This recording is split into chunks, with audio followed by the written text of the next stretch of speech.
recap of last week. It is good to study the Word of God. Last week we have seen that if we know where we have come from, we will know clearly where we are going. And also, it is good to know how God has dealt with the people in the history. We will be able to understand God's heart, and then accordingly we can look at what is going to be in our future. So, a recap. We have seen name Jonah. Jonah is called dove. The meaning of Jonah is dove. Also, father's name is Amittai. He is from Gath Hefer in Israel. He is a prophet. Prophet is the one who understands the heart of God. He receives the messages from God and delivers it to people. And so we also have seen overall theme as understanding God's compassionate heart for the whole mankind. It's not only for the people who come to church, or it's not only people who pray, but God is also concerned about people of the whole creation, because He is the one who created. Whether we believe Him or not, He still loves people. That's what we've seen. We'll go further. There are 4 chapters written in it. We are going to do the first chapter, right? Also, last week we have seen how Jonah was the foreshadow of Jesus Christ. And Jesus Christ was revealed, and He made a way for us, and then how we are the foreshadow of Jesus Christ. So we have a relationship with Jonah. He foreshadowed Jesus Christ, and we are going to foreshadow Jesus. That's what we have seen. It was very clear last week. Okay, now for this week, I felt this is what God wants to speak with us. That's how I put this in. God gets our attention because He has the best plan for our life. God gets our attention because He has the best plan for our life. We're going to look at, usually in the expository study, we read the whole chapter and then go ahead, but we'll do it a little differently because Daniel gave me this idea, so I am following his idea. So what we do is, we'll read some portion, try to understand, and then go to the further portion. Is that okay? Yes. So in this chapter, one of the things that we see is, it is about a city called Nineveh. Nineveh is a great city, it is mentioned, we're going to see it. And one of the pictures of the Nineveh city, Nineveh city was a great city, and it is the periphery of that great city. And it has more than 15 gates, we will see that. It's a population of 120,000, nearly 60 miles wide. How much is Bombay from here to Virar? Nearly 60 miles. Nearly 60 miles. Up to Virar, I think it will be around 70, 80 kilometers, little less than 60 miles. It looks like that. And of course, we have Navi Mumbai, that is also added, but that is what it is. And it was a great city, that's what is mentioned. A few details about Nineveh. It is built by Nimrod, the father of Cush, the father of Ham. Noah was the father. So Noah gave birth to Ham, and then Cush, and then Nimrod. Nimrod, if you remember, people who know Bible, Nimrod was the one who was instrumental in building Tower of Babel, isn't it? And he wants to, they want to build a tower that is high of more than God. And then so he is a great hunter, mighty hunter, and also he was a great, physically is a great warrior. And this Nineveh city was virtually impregnable, outer walls and inner walls it has. Inner walls were 50 feet wide, 4 chariots could ride on it. 50 feet means from that end of this hall to here. Such wide walls. 4 chariots can ride on that wall at a time. Outer walls are 100 feet high, and gates guarded by lions and bulls opened the city gates. So such was the magnanimity of this city. 70 halls decorated magnificently with beautiful sculpture. Temple in the city was like a great pyramid which glittered in the sun.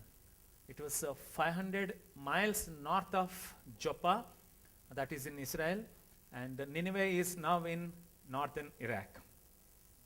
Also, we'll see one picture. See the map that is covered in the amber color. That is what the Assyrian kingdom. So Assyrian kingdom is not one country; it is an empire. They have conquered um, Iraq, Syria, Egypt, even adjacent countries. Eventually, if you see, even Israel is also covered. Eventually, after Jeroboam II, means after the time of Jonah, they have even conquered Israel as well. It's a mighty empire, and they were known for their cruelty. If anybody is against them, simply chop off their heads. And then when people are alive, they used to peel their skin and stuck it on the walls. Such cruel people they are. And so that is where it is. And they were a threat to Israeli kingdom. They were a threat to Israeli kingdom. That's what the setting that we see. Now we'll look at the verse 1. Can we just read that?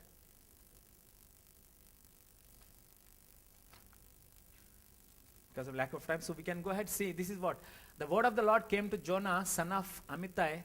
Go to the great city of Nineveh and preach against it, because its wickedness has come up before me.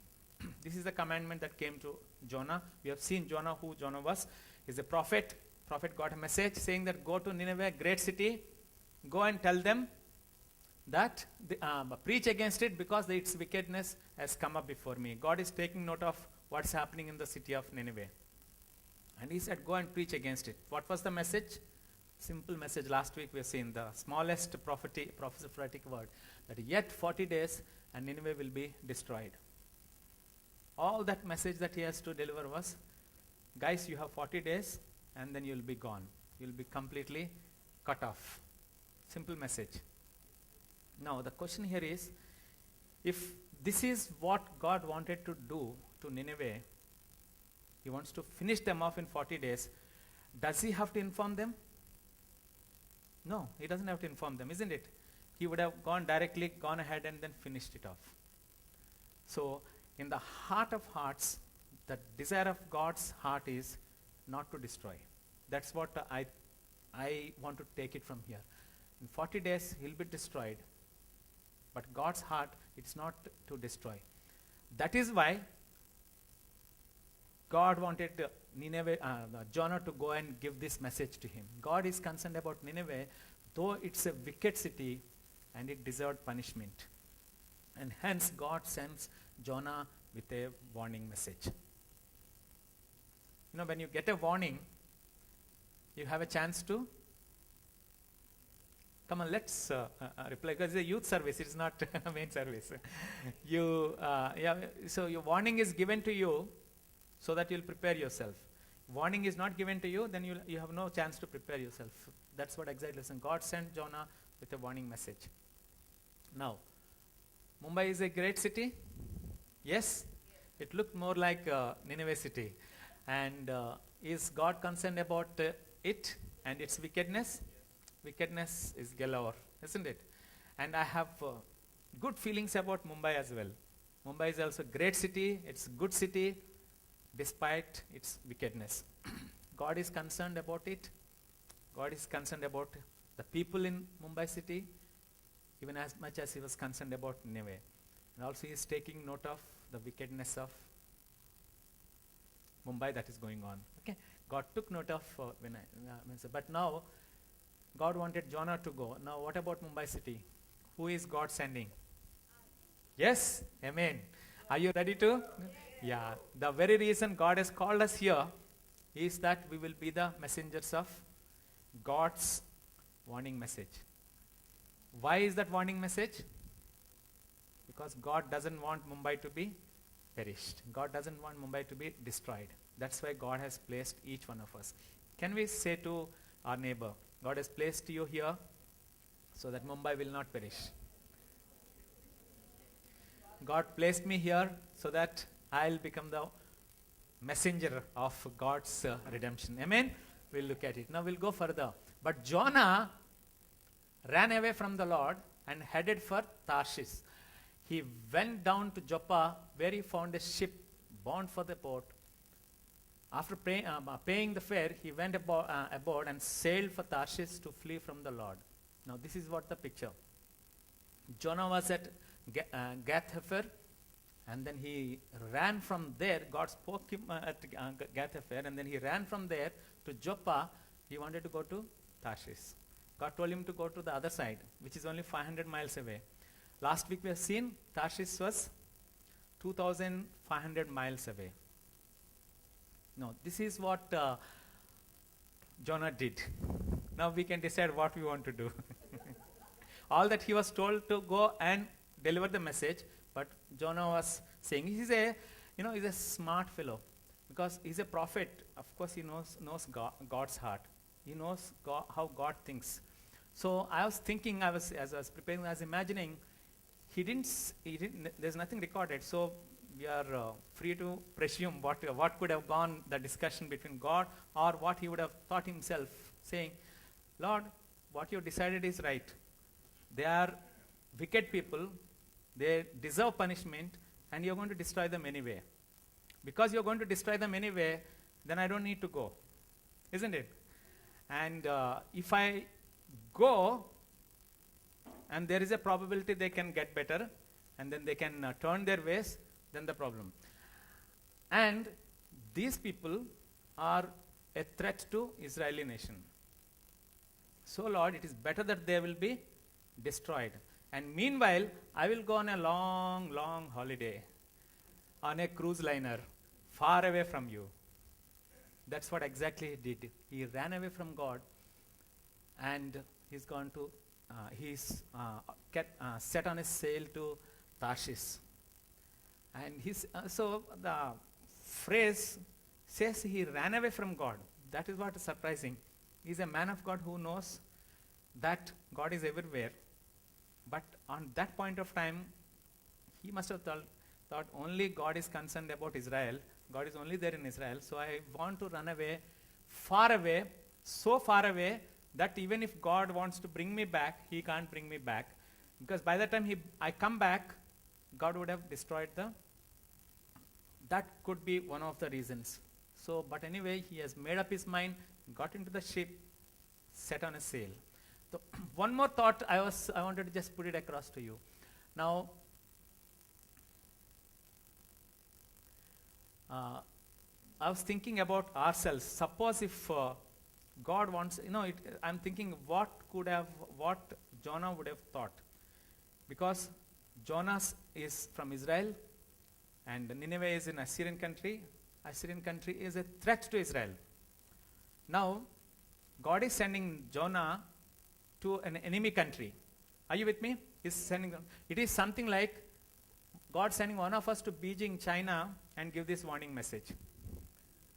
And so any of us, God tells you to go to Beijing and say, guys, in 40 days, you are gone. What do you think will happen to us? Same day you will be gone. You stupid Indians, you want to destroy us?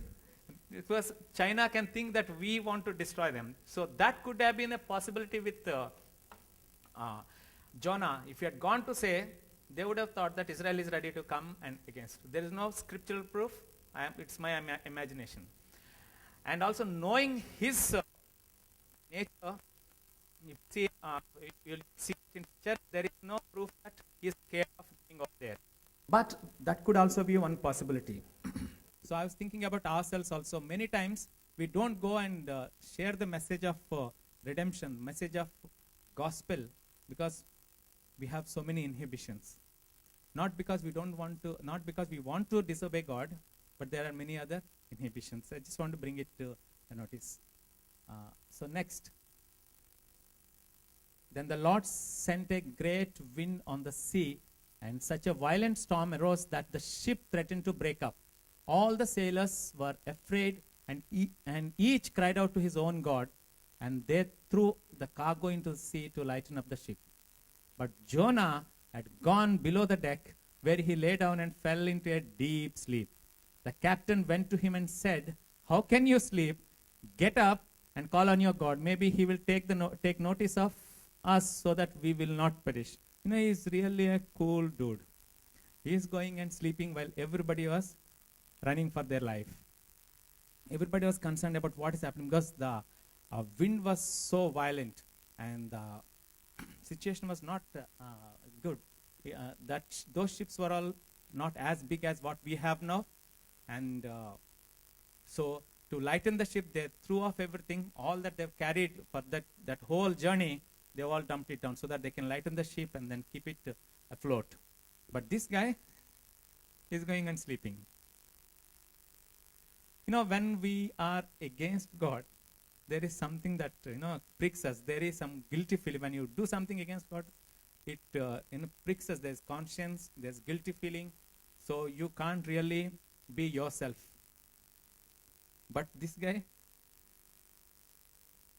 happily going and is in the bottom part of the ship and sleeping. How can that be possible? Yes, it is possible. And when you disobey God, sometimes that is the time you get the best sleep, because you want to get away from God, and do what you want to do. Now, I'll tell you one thing. This is what it is. Perhaps his hatred towards Nineveh desensitized him. So this is what could have happened. He knew it is good that Nineveh is going to be perished, because Nineveh is the capital of the enemy country. Eventually, they might attack Israel.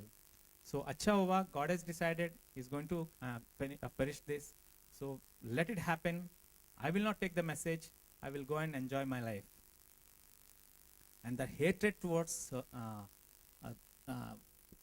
Assyrian kingdom must have caused him, become desensitized, become tough, and then he went ahead and slept.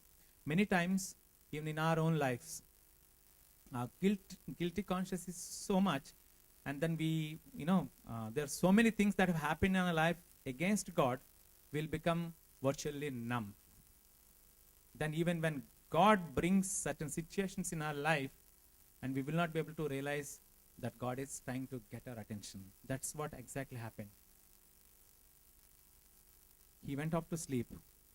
But here, the other side of it is God is still after him. God still got his attention. He sends the captain, and then he says, come on, get up, call on your God. How can you sleep? This is what it is. Sometimes we got into so much of enjoying the pleasures of this world, or enjoying doing what you want to do. Even if it is against God, we won't realize, because we became desensitized. Then the sailors said to each other, come, let's cast lots to find out who is responsible for this calamity. They cast lots, and the lot fell on Jonah. So they asked him, tell us who is responsible for making this trouble for us. What kind of work do you do? Where do you come from? What is your country? From what people are you? He answered, I am a Hebrew, and I worship the Lord, the God of heaven, who made the sea and the dry land. One of the good things that we see him is, he identifies himself as the worshipper of the Lord, and he didn't find any excuses. One of the, as I was studying this one thing I clearly understood, he is very truthful guy. He is understood clearly, now God is getting my attention. I cannot get anywhere. And I tried running away, but now God is getting my attention. And he said, I am a servant of God. I worship the God who created this heaven and earth and the sea. And he didn't find any excuses. He didn't, he's not trying to hide himself under any excuse. That is one good thing. One of the things I want to say right away, that even if we are going against God, remain truthful. That is one of the, one of the strings that is ready for you, so that you can hang on that string and come back. Be truthful. That will pay off high dividends in the future. This terrified them and asked God, what have you done?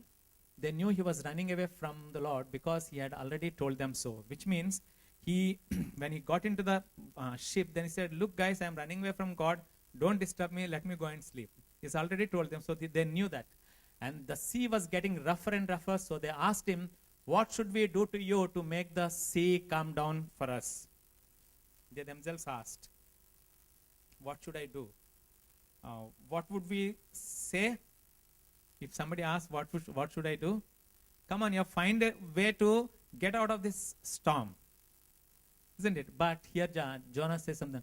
pick me up and throw me into the sea. He replied, and it'll become calm. Now I know that this is my fault. This is my fault that this great storm has come upon you. And instead, the men did their best to row back to land, but they could not, for the sea grew even wilder than before. Here you see, this guy disobeyed, and this guy also has the solution for the problem that is in hand. He understood clearly that he is the reason for this mistake. And he admitted that. Many times when we get into a problem, we try to build a theory out of it. We try to build how good I am, how nice I am. It's all problems because of somebody else. A few years back, Pastor Joe spoke on this message. So he was, he mentioned quite a few times in our own lives, problems are not with the people outside. Problems are not with our boss. Problems is not with somebody else. The problem is the children of God. Problem is us. We are not doing doing what God wants us to do. So God wants to get our attention. So things get disturbed. When things get disturbed, you may be doing everything right. Something else may be wrong. Yes, and we tend to blame others. But here, one good thing is, clearly Jonah understood that it is because of him this whole thing has happened. And because of him, those guys would have lost the life. He's a truthful man. He understood what God is doing in his life. He understood where he's standing with respect to God's plan in his life. But I want to say, friends, how are we with respect to God's plan for our lives? Do we have an idea about it? That God loves us and God has a plan for our life? Or if not, we'll have to come back to it. Understand what is God's plan for my life. If not, we will be sailing in this boat without knowing who is the reason, and will get tossed back and forth for every single problem, and then having no clue of what is happening. The end of that kind of life is confusion and tiredness. You are tired of your life. Nothing seems to be working in your way. But God is good God, and he always loves us the way he has started loving from the beginning, and he can get our attention. That's what exactly was seen here. He understood, and he told them, put me into the water. Then they cried out to the Lord, please, Lord, do not let us die for taking this man's life. Do not hold us accountable for killing an innocent man. For you, Lord, have done as you pleased. Then they took Jonah and threw him overboard, and the raging sea grew calm. At this, the men greatly feared the Lord, and they offered a sacrifice to the Lord and made vows to him. See, because somebody obeyed God, somebody accepted that their mistake, there was a praise for glory to God. People were able to realize, people who don't believe in this God, they started worshipping God. They offered sacrifices because of somebody's clear confession, somebody's clear conviction. In our own lives, if we are wrong, it is good to say, I am wrong. Then that brings glory to God. We don't have to put up a, holy Joe posture. And here is that's what we see in Jonah's life. He is what he says he is. And he is exactly the same as outside and what is inside. He's a man of integrity. Though he ran away from God, but when God is trying to get attention, he made himself clearly vulnerable and said, I am wrong. And because of me, these guys are going to die. So I better come out clear of my own stand. That's what happened. How are we doing with respect to our integrity? Are we the same inside and outside? Or are we putting up some of image outside, but inside deep we are absolutely different?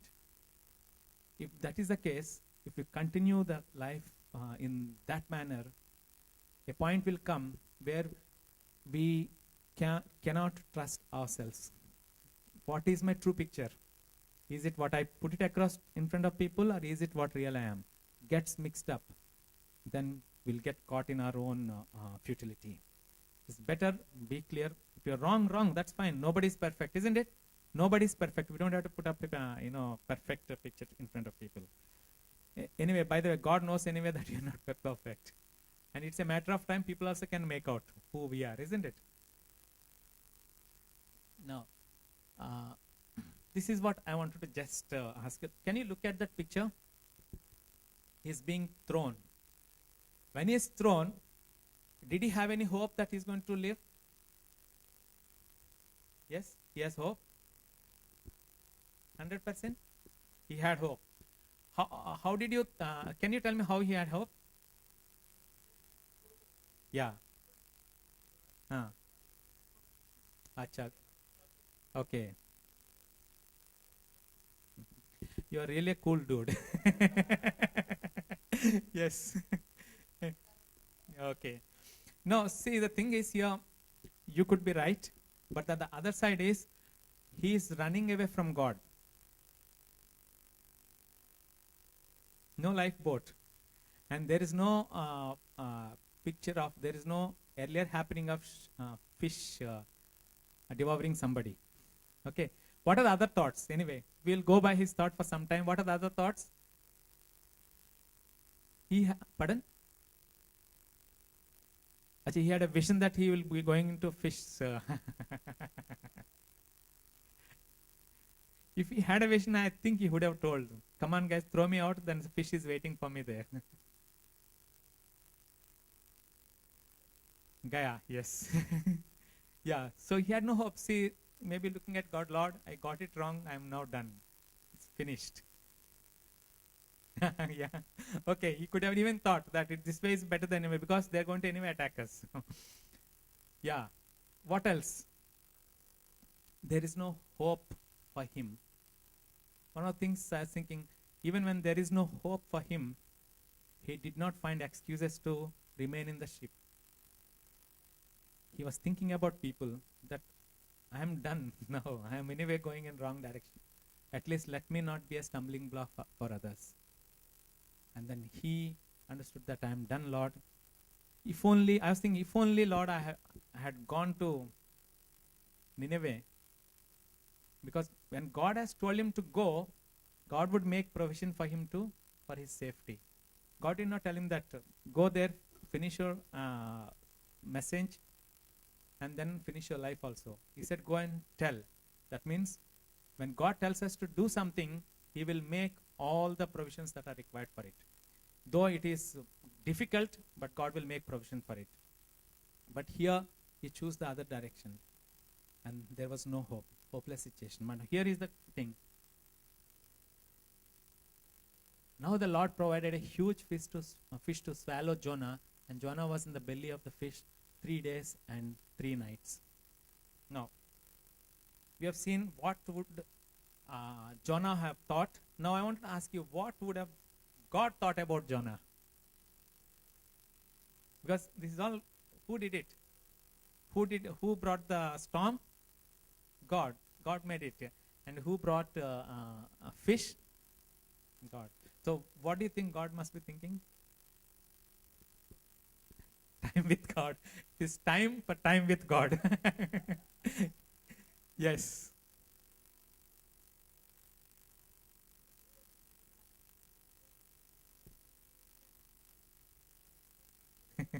Okay, fish to help him out, okay? And then he was so foolish that I told him to just go ahead 500 miles. He's going against it, and 2,600, 500 miles. Anyway, let me make a provision for him so that he will be learning his lesson. What else could be? Pardon? You cannot run away from God. Yes, that is very true. God is showing here, if I want to get your attention, I will get your attention. Isn't it? You cannot run away from God. If God has a plan for your life, that is the best plan for us, our life. In fact, we will realize in the due course of time. he showed that you cannot get away from me. And also I was thinking, is only Jonah available for God? Or anybody else could be available for God to send this message to Nineveh? God has millions of people. You see King Saul, we have seen God anointed King Saul. In a moment of time, he became a prophet. Isn't it? King Saul, the one before David. So God can raise up somebody and make him a prophet and then go and tell this message to Nineveh. Or God can even reveal himself through a dream to the king of Nineveh. And when king of Nineveh gets the attention, the whole country gets the attention. But why God is after Jonah? He had millions of people whom he can pick up, anoint him and send him. But it looked to me here, though God has millions of people and millions of choices, God is dealing with Jonah as if God has only Nineveh as Jonah as the choice. That is what the value that God wants to add to each one of our lives. Each one of us is valuable in God's sight. And the plan that he has for you, the purposes that God has created you for, they're so great that God feels that you're the only person for this job. You're the only person that I want to pick you up. That is what the value that God is putting on each of our lives. Now, listen, being chosen by God, it is a best thing that can happen to us. Amen? Am I right? Yes? And if he's going on to Tarshish, God could have picked up somebody else from Israel and then would have sent him to Nineveh. What would have happened to Jonah? But we wouldn't have studied him, yes, and his history would have ended there itself. And then also, we don't know whether he would have been caught up in that storm and would have died, or he would have gone to Tarshish, could have enjoyed his holiday, come back, but there is no more mention of him. And the life would have been very ordinary for Jonah. But here is God who is after him. And who is trying to get the attention of Jonah. This is what I want to convey, friends, today. God is after our lives. The reason is God has the best plan for our lives. And when God wants to get our attention, perhaps in our life, some of the things are not going the way we wanted it. Our own family may be against, our office situations are against. All these things are being created because God is trying to get our attention. The reason is God values each of our lives so much that he wants to get our attention. There is something that God wants to bring into your life. There's something that God wants to speak into our lives. Something that God is preparing us for. That's why God is going after Jonah. And then we're going to see what's going to happen in the coming weeks. One of the things I want to share, what happened with me when God wants to get my attention. I was born into a Christian family, and in my childhood, my mother almost came to a point of death. I'm talking about around 35 years, nearly 35 years back. She went into coma where she felt God asking her to submit me for the Lord's work. That time the Lord's work means it is the church work. So she has agreed. So she came back to life, and then she said that as long as he studies, then later on he will go for Lord's work. And God, in a divine way, in that village, my parents used to work in a village. In a divine way, he brought one man of God, one pastor who was from a non-Christian background, became a believer, strong in faith. He moved to that place, and then I was sent to that church as a Sunday school teacher. So God got my attention from then, and I have grown in God. And my heart is also set to follow God and want to serve God. And in the bargain, what happened is I did well in my studies, and then I did my diploma in civil engineering, and then went further to do diploma in computer science. That was in 88. That time the computer science is, growing in India. I did it. The reason was I wanted to serve God for which I want to get some quick money. So I study this and then go abroad, get quick money, and then want to spend for the Lord. It is innocence or whatever it is. But this is my way I want to do it. So then I finished that. Then again I changed my mind. I said I want to do degree. So I went to buy an application form, got it. I was walking back from the college. Then I felt if I do this, it will take 4 years for me. Why can't I do AMIE, which takes I can finish in 2.5 years? And then so this was my plans. And then went on. And the same subject I studied, computer science, which I started teaching, the same subject was there in my AMI studies also. So I thought this subject I can use it to score the highest percentage so that I can get good percentage, because in AMI to get a good percentage is difficult. Lo and behold, you know what happened? First attempt when I wrote, 98% I answered. Can you guess how much I would have got? Any guesses? I got 48%. And the 50% is the pass mark. And I thought, okay, something must have gone in wrong in evaluations. I wrote again. Next time I got 44%. And then again I wrote, I got 39%, I think. And then I went to the professor to ask, how on earth is it happening to me? And then we have, answer guides. We bought those books and then checked with my paper. Professor checked it and he looked at me and then gave that wicked smile, saying, you are a unlucky fellow. Something has gone wrong. What you answered is not proper.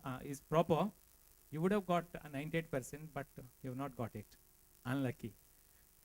And then finally, I'm telling you, 2.5 years I thought I'll finish, but the degree took me 5.5 years. Had I joined proper BTech, I would have finished in 4 years. I would have got definitely 60%. Now, finally, in this subject, I finally got 37%.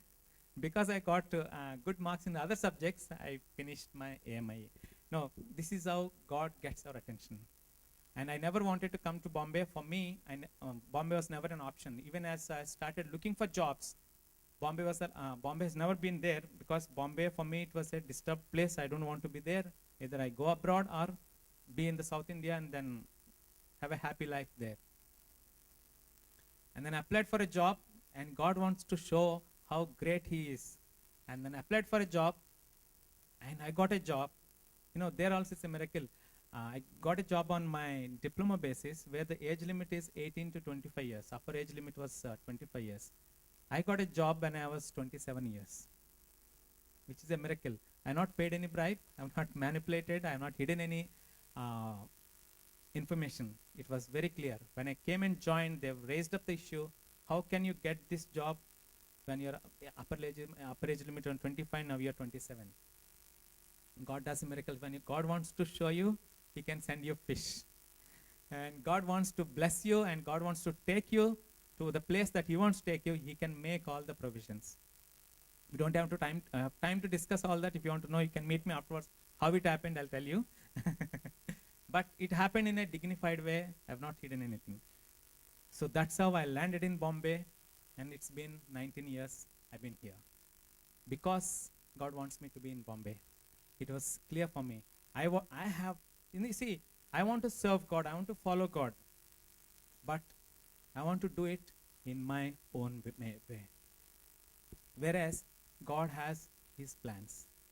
And when I want to do it in my own way, and the very strong point in my life became a weakness. The subject that I want to use it to get good marks became a hindrance for me. But whereas God showed this job as a fish that brought me into Bombay. So, this is what I want to say, friends. If at all things going wrong in the way you didn't expect, perhaps God is trying to get your attention. Because God has the best plan for our life. And so all that we have to do is, Lord, I want to align myself with you. Because you know my future, because you know what is right for me, I will align myself with you, Lord. That is what the best thing that can happen to us. And also, we see in future chapters, God wants to teach how compassionate is He for the people of Israel as much as for the people outside. That is one of the lessons God wants to teach Jonah, and He allowed all these things to happen. One of the good things that we have seen with Jonah was he responded rightly, even when he was going against God's plans. He responded when God got his attention. He responded rightly. He remained truthful, and then he took the right steps. Today, the choice is ours. Do you want to respond to God in rightly, understanding His plans, or do you want to go in your own way? And if you want to know whether your thoughts are the right thoughts, or is it according to God's plans or not, God will reveal it to you. It is good to study the Word of God. Through the Word of God, God will reveal it to us. Or you can meet one of our leaders. They can sit with you, help you to take you through to make a right choice. God bless you.